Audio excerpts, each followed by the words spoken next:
Hello dear students, कैसे आप सभी। आई होप आप सभी अच्छे होंगे। मैं तरुणा भारद्वाज राय स्मार्ट हिंदी यूट्यूब चैनल पर आप सभी का करती हूं स्वागत।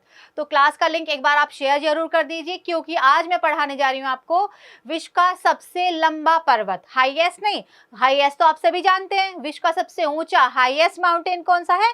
हिमालय। लेकिन मैं आज आपको पढ़ाऊंगी विश्व का सबसे लंबा पर्वत, longest mountain of the world.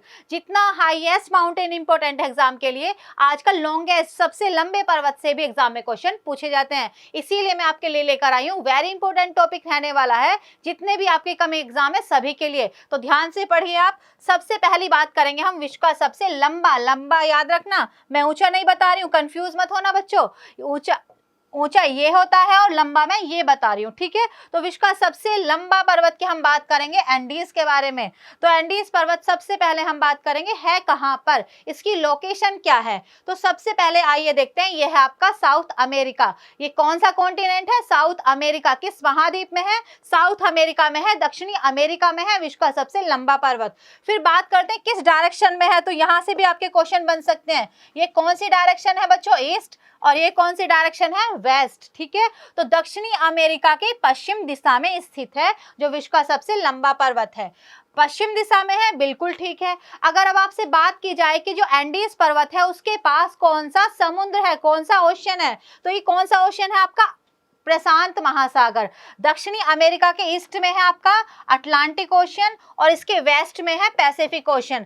तो जो एंडीज पर्वत है ये लगा हुआ है प्रशांत महासागर से। यहां तक क्लियर। अब बात करेंगे किन किन देशों में फैला हुआ है, किन किन देशों में फैला हुआ है। तो आप देखिए, ये आपका वेनेजुएला, ठीक है। ये कौन सा देश दिखा रहे हैं आपको? ये वेनेजुएला है। ये आपका कोलंबिया में फैला हुआ है, ये इक्वेडोर आ जाता है। ये आपका पेरू, ये बोलिविया, ये है चिली और ये आ जाएगा आपका अर्जेंटीना। तो ये इतने देशों में फैला हुआ है। पश्चिम में आप देखें, नॉर्थ से लेकर साउथ तक ये फैला हुआ है, ठीक है बच्चों। लोकेशन अपने माइंड में जरूर याद रखना, क्योंकि ज्योग्राफी का मतलब है इमेजेस से आपको याद करना है, रटनी तो है ही नहीं। आपने देख लिया इसकी इमेज, बिल्कुल अच्छे से लोकेशन आपके माइंड में सेट हो चुकी है। तो अब बात करेंगे, याद रखना ये पर्वतों की श्रृंखला है, देश याद रखना। And Argentina, Bolivia, Chile, Colombia, Ecuador, Peru और वेनेजुएला। लोकेशन में आपने इसको देख ही लिया है मैप में। चलिए फिर हम बात करेंगे, देखिए बच्चों, जो एंडीज पर्वत है ये क्या है? ये तो आपको बता ही दिया है, दक्षिणी अमेरिका में है, बिल्कुल ठीक। इसकी लंबाई की बात करें तो लगभग इसकी लंबाई है 4300 मील तक, ठीक है। और ये इंपॉर्टेंट, इसका महत्व क्या है यहाँ, इसलिए इसका महत्व है, सबसे इंपॉर्टेंट है बच्चों ज्वालामुखी। यहाँ पर सबसे ज्यादा ज्वालामुखी वाला एरिया है, क्योंकि आप जानते हैं ये कहाँ पर, अभी आपको बताया, प्रशांत महासागर पैसिफिक ओशन से जुड़ा हुआ है। और आप ये भी जानते हैं कि प्रशांत महासागर में सबसे ज्यादा एक्टिव वोल्केनो पाए जाते हैं। और सबसे ज्यादा एक्टिव वोल्केनो कहां पर आते हैं? जहां पर क्या होता है, दो प्लेटें आपस में मिलती हैं। जहां पर क्या होता है, दो प्लेटें आपस में मिलती हैं, तो यहीं पर है। इसी तरह से अब आप देखते हैं क्यों। एक तो आप ये याद रखना, ये जो एंडीज है कैसा पर्वत है? वलित पर्वत, फोल्डेड माउंटेन है।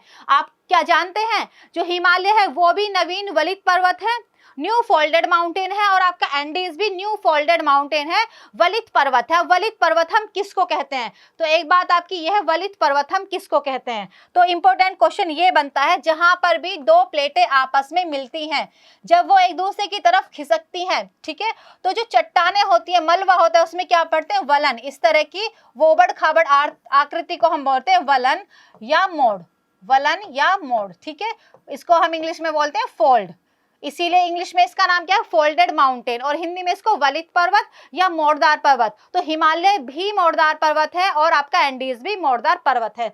अब बात करते हैं किन प्लेटों की वजह से, जो इंपॉर्टेंट क्वेश्चन है। जैसे हिमालय पर्वत की उत्पत्ति किन दो प्लेटों की वजह से हुई? तो बच्चों आप जानते हैं शायद, हिमालय की उत्पत्ति यूरेशियन और इंडियन प्लेट की वजह से हुई। जब यूरेशियन और इंडियन प्लेट खिसकी तो टैथिस सागर के मलबे में वलन पड़े। इसी तरह से सेम यहाँ पर आ जाइए, तो साउथ अमेरिकन प्लेट, कौन सी American plate? South American plate और नज़्का प्लेट जब एक दूसरे की तरफ खिसकती हैं तो यहाँ पर क्या पढ़ते हैं? आपके वलन पढ़ेंगे और वलन से ही आपकी एंडीज पर्वत की हुई है उत्पत्ति। इस तरह से एंडीज पर्वत की उत्पत्ति हुई। आप देखिए, जब कोई भी चट्टान होंगी और वो खिसकेंगे आपस में, तो जो चट्टानों का बीच का भाग होगा वो ऊपर उठता है। तो जो ऊपर उठा भाग होगा उसको हम बोलते हैं पर्वत, और जो नीचे भाग धंसा उसको हम घाटी, झील, कहीं पर वो घाटियों में बदलेगा वैलीज में, कहीं पर वो लेक्स में भी बदल सकता है। तो इस तरह से जितना भी हमारा माउंटेन हिमालय वाला एरिया है वो भी फोल्डेड वाला है। और ये आपका जो एंडीज माउंटेन है, इसमें भी जो यहाँ पर आपको ये एंडीज माउंटेन की ही आपको इमेज दिखाई गई है, ये लेक्स हैं बीच बीच में, और जो चट्टानें ऊपर उठ गई उसको हमने कहीं पर माउंटेन, कहीं पर प्लेट्यूज। ठीक है बच्चों, तो आप याद रखना, ये भी इंपॉर्टेंट क्वेश्चन था आपका।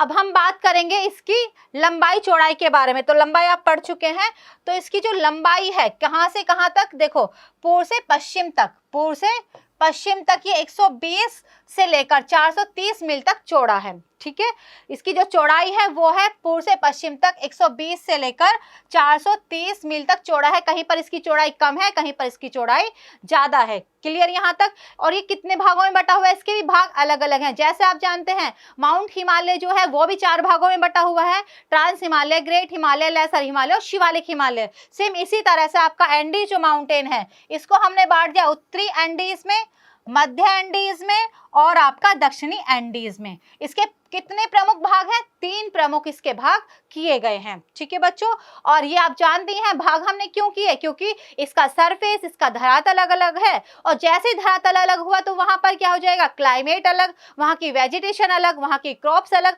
सब कुछ तो अलग हो जाती है। जब हर चीज अलग हुई, जलवायु अलग हुई, वनस्पति अलग हो गई, मिट्टी अलग हो गई, मिनरल्स अलग हो गए, तो वहां का जो आवास होगा, जो वहां का रहन सहन होगा वो भी अलग अलग होगा, जो वहां की ट्राइब्स होंगी वो भी अलग अलग होंगी। तो इसी तरह से जो एंडीज के जो पार्ट है अलग अलग, इसका जो रहन सहन है तीनों पार्ट का अलग अलग आपको देखने को मिलेगा।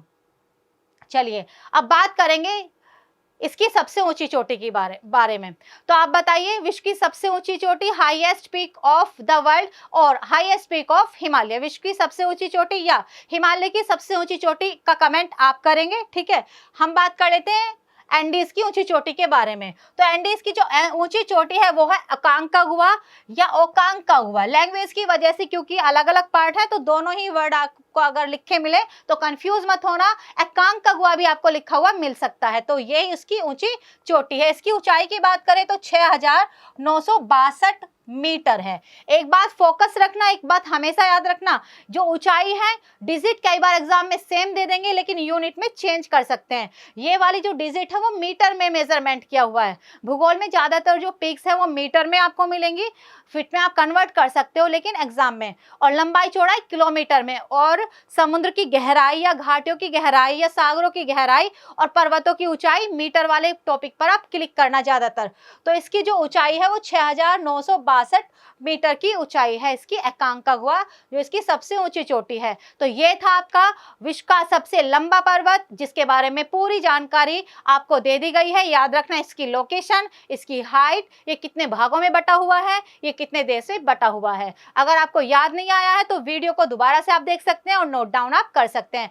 थैंक यू बच्चे, बने रहिए rice smart Hindi YouTube channel पर, हमेशा आपका स्वागत है। कल एडवांस में भी आपका स्वागत है।